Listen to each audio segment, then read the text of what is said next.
Welcome to Chhoti Duniya, where magical stories and unforgettable adventures await. Make sure to like, share, and subscribe so you don't miss out on what happens next. The night magic returned. The world didn't scream or shatter, it simply breathed. The air above the quiet town of Rivermoor softened, carrying a subtle warmth that no one noticed, except for the realm itself. For hundreds of years, it had slept just beneath the surface of reality. A silent, dreaming giant, waiting patiently for the right moment, and for the right child. That child was Ethan Walker. At 12 years old, he lay awake in his small attic room, staring at the ceiling as a gentle rain tapped against the window pane. Ethan had always felt different, a quiet outsider tuned to a frequency no one else could hear. It was as if he was constantly listening for something the world had forgotten how to say, while the rest of the town slept peacefully, oblivious to the shift in the air. Ethan felt a strange pull in his chest, quiet, insistent urge to move, to step outside, to follow a feeling he couldn't possibly explain. Against his better judgment, he slipped out of bed. The floorboards were cool beneath his feet as he pulled on his jacket and crept silently out of the house. The streets of Rivermoor were empty, washed in the silver glow of moonlight that broke through the clouds. His feet seemed to have a mind of their own, carrying him not towards the familiar town square or the old playground, but toward Holleridge Hill. It was an ancient, lonely place on the edge of town, a place people instinctively avoided without ever knowing why. Local legends whispered that nothing lived there, that the soil was barren and the air was still.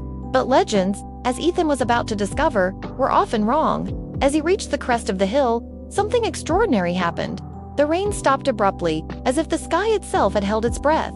The wind died down, and a profound silence fell over the world. Then, right before his eyes, the darkness on the peak of the hill seemed to fold inward, gathering and twisting until a tall shape formed out of pure, shimmering light. It wasn't a door, not exactly, yet it stood like a magnificent archway woven from glowing threads of celestial blue, brilliant gold, and pure white. Inside its frame, strange symbols drifted slowly and deliberately, like stars deciding where they ought to shine. Ethan's breath caught in his throat. Every instinct screamed at him to run, to turn back and forget what he had seen. But his curiosity, a force as strong as any fear, rooted him to the spot. He took a hesitant step closer, and the arch of light reacted, pulsing with a soft, welcoming glow. A warmth spread through his right hand, a tingling sensation that traveled up his arm. Before he could pull away, a mark began to form on his palm, etching itself into his skin with light. It was circular, with a star-like design at its very center. It didn't hurt at all. In fact, it felt familiar, like something he had been missing his whole life had just been returned. The air began to hum, not loudly, but with a deep, resonant frequency that felt like a heartbeat thrumming just beneath the world. Suddenly, a flood of images poured into Ethan's mind, vivid and overwhelming. He saw vast, floating landmasses adrift in an endless sky. He saw rivers that flowed with liquid light, and skies painted with colors that had no name on earth.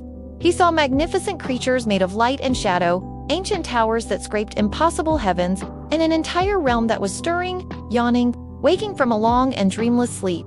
And far away, somewhere beyond time and space, something else stirred in response. Eyes that had been closed for centuries opened in darkness. The realm had chosen its new bearer, and others had felt the awakening to. A sudden sound startled Ethan, pulling him back to the cold hilltop. Floating out from the glowing archway was a small, luminous creature, no bigger than a cat. It was a beautiful, strange hybrid, shaped like a mix between a fox and a bird, with fur that shimmered like starlight and small wings that beat silently in the air.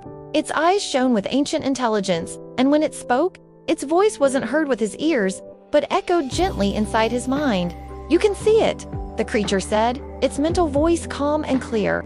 "That means the bond has begun." Ethan swallowed hard, his voice barely a whisper. "What is this place?" "The gateway," the creature replied, tilting its head.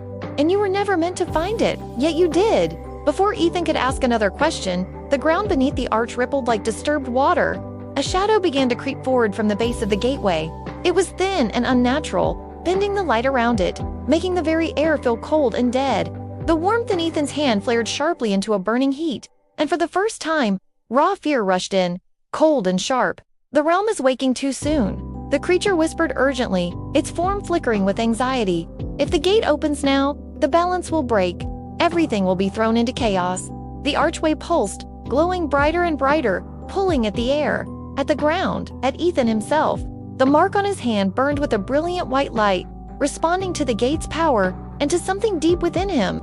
He took a step back, trying to resist the pull, but it only grew stronger, an invisible tether connecting him to this impossible door.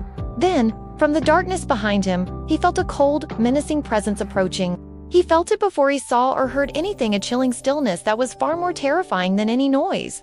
A voice, low and unfamiliar, slid through the silence, dripping with ancient authority. "Step away from the gate, child," it commanded. "That power does not belong to you." Ethan turned slowly, his heart pounding against his ribs. He was trapped, torn between the beautiful, dangerous gateway in front of him and the unseen threat that now stood behind him. The small, luminous creature beside him trembled, its light dimming. "They have found you already," it whispered, its voice filled with dread. As if on cue, the wind roared back to life, whipping round the hilltop.